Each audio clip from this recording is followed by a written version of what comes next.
নমস্কার বন্ধুরা, তৃপ্তি কিচেনে আপনাদের সবাইকে স্বাগত। আজ আমি বানাতে চলেছি পাঁচমিশালি ডাল। এই ডালটা এইরকম হয়, দেখতেই পাচ্ছেন সব ডাল মিক্সড আছে।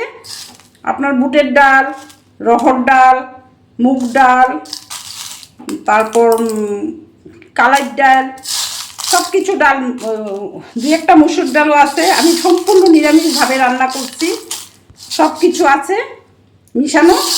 সেটা দিয়ে আমি একটা রেসিপি, আর সাথে এটার সাথে দেব কুমড়া পাতা, কুমড়া শাক বলতে পারেন, কুমড়া শাক। কুমড়া শাকটা আমি কেটে ধুয়ে পরিষ্কার করে রেখেছি। এই ডালটা আমি কুমড়া শাক দিয়ে রান্না করব। এই ডালটা আমি 2 ঘন্টা আগে ভিজিয়ে রেখেছিলাম। ভিজিয়ে রাখার পরে এইরকম হয়েছে, আমি ভালোভাবে ধুয়ে নিয়েছি। এখন এটা আমি রান্না করব। আর এটাতে আমি কাঁঠালের বীজও দেব। বীজগুলো আমি ছাড়িয়ে সুন্দর করে পরিষ্কার করে নিয়েছি, দেখতেই পাচ্ছেন। এগুলো দিয়ে আমি এই ডালটা রান্না করব। কুমড়ো শাক, আবারও বলছি, কুমড়ো শাক দেব। কুমড়ো শাকটা ধুয়ে পরিষ্কার করে নিয়েছি। কাঁঠালের বীজটাও দেব, সেটাও ধুয়ে পরিষ্কার করে নিয়েছি। আর ডালটা ভিজিয়ে নিয়েছি। এই ডালটা সব কিছু মিক্সড ডাল। রাজমাহু আছে, এটা কি বলে, আপনারা কি বলেন আমরা জানি না, আমরা রাজমাহ বলি। আপনারা কি বলেন আমাকে বলেন, কি বলেন এটা। আর সব ডাল মিক্সড করা আছে। এটা আমি বানাবো। আমি একটা প্রেসার কুকারে জল দিয়ে নিলাম। আপনাদের প্রেসার কুকার যদি নতুন হয় তাহলে 2টা সিটি দিলেই হবে। আমি 3টা সিটি দেবো, আমার প্রেসার কুকারটা একটু পুরনো হয়েছে।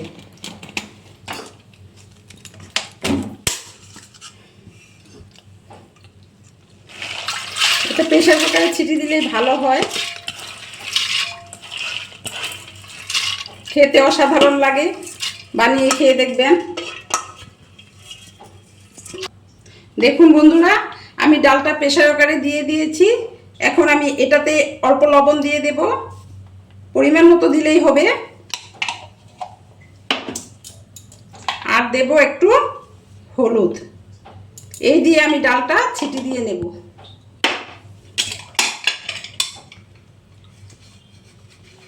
আমি প্রেসার কুকারের মুখটা লাগিয়ে দিলাম।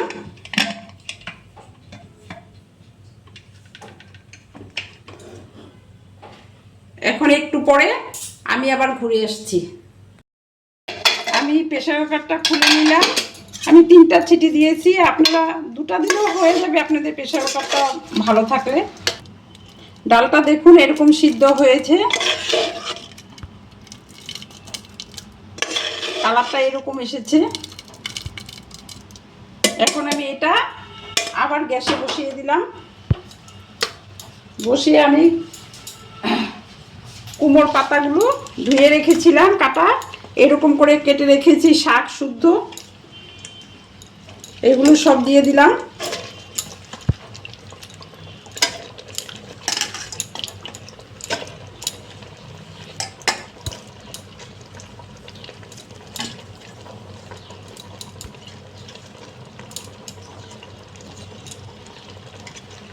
ডাঁটিগুলো এইভাবে কাটবেন, ডগগুলো।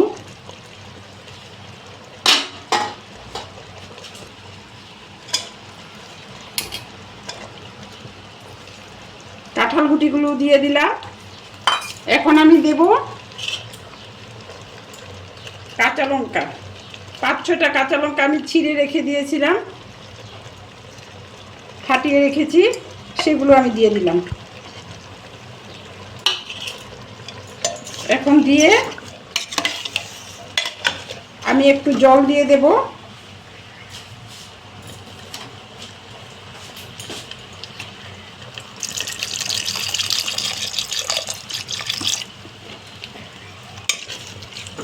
আপনাদের প্রয়োজন অনুসারে জলটা দিবেন। ডালটা একটু ঘন ঘন হলেই ভালো হয়। সব কিছু তো সেদ্ধ হতে হবে, সেই জন্য আমি একটু জলটা দিলাম।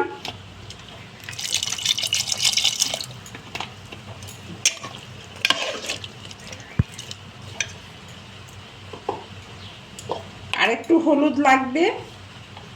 আপনারা হলুদটা আপনাদের প্রয়োজন অনুসারে দিবেন। যতটুকু দরকার হয় ততটুকুই দেবেন।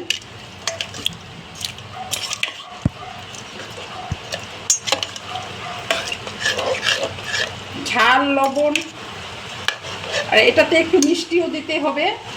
আমি সুগার ফ্রি দেবো, আপনারা চিনি দিয়ে দেবেন। একটু নিরামিষ সবজি একটু মিষ্টি দিতে হয়। আমি সুগার ফ্রিও দিয়ে দিলাম। এখন একটু সিদ্ধ হওয়া পর্যন্ত আমি অপেক্ষা করব।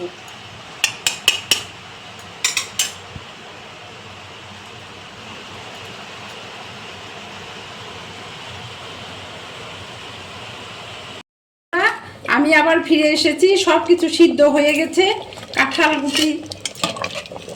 কাঁঠাল বীজও সিদ্ধ হয়েছে, আর ডগগুলোও সিদ্ধ হয়ে গেছে,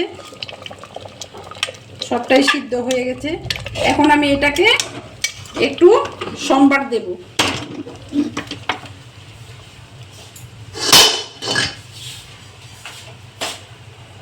দেখুন বন্ধুরা, এখানে আমি সর্ষে তেল দিয়েছি। তেলটা একটু বেশি গরম করে নেবেন, একটু ধোয়া উঠা গরম করে নেবেন, তাহলে ফোড়নটা খুব ভালো ফুটবে আর খেতেও সুস্বাদু হবে।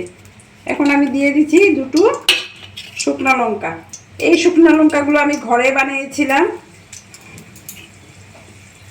আর দিচ্ছি একটু জিরে, একটু কালি জিরে, আর একটু রাঁধুনিটা একটু বেশি করেই দিলাম।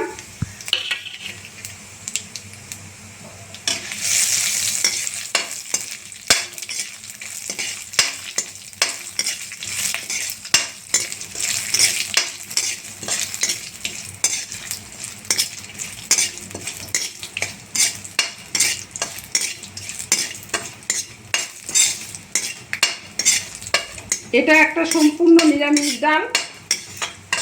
আর সোমবার আমরা শিবের ব্রত করি, তাই আমরা নিরামিষ খাই।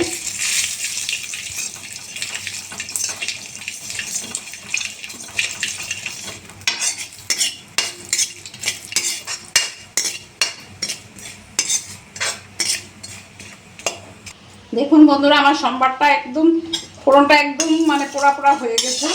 একটু পোড়া পোড়া করে দিলেই গন্ধটা ভালো আসে।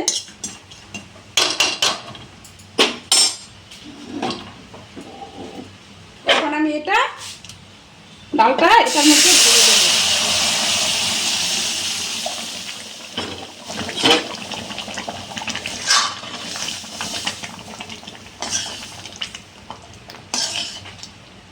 এটা এরকম হয়েছে।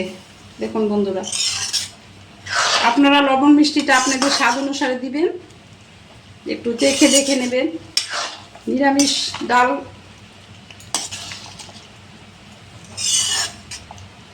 গন্ধটা খুব সুন্দর হয়েছে।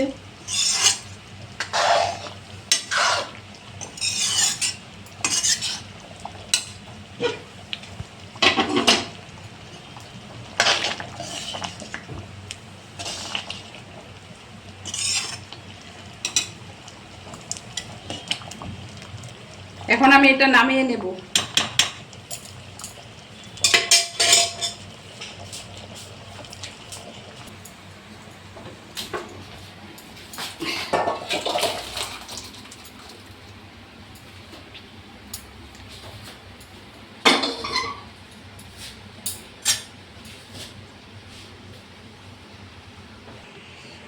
দেখুন বন্ধুরা, এটা আমার আজকের রেসিপি। আমার এই রেসিপিটা খেয়ে দেখবেন, খুব ভালো লাগে, হয়তো আপনাদের ভালোই লাগবে। আর আমাকে লাইক, শেয়ার, সাবস্ক্রাইব প্লিজ অবশ্যই করবেন। সাবস্ক্রাইব তো করবেনই। ধন্যবাদ।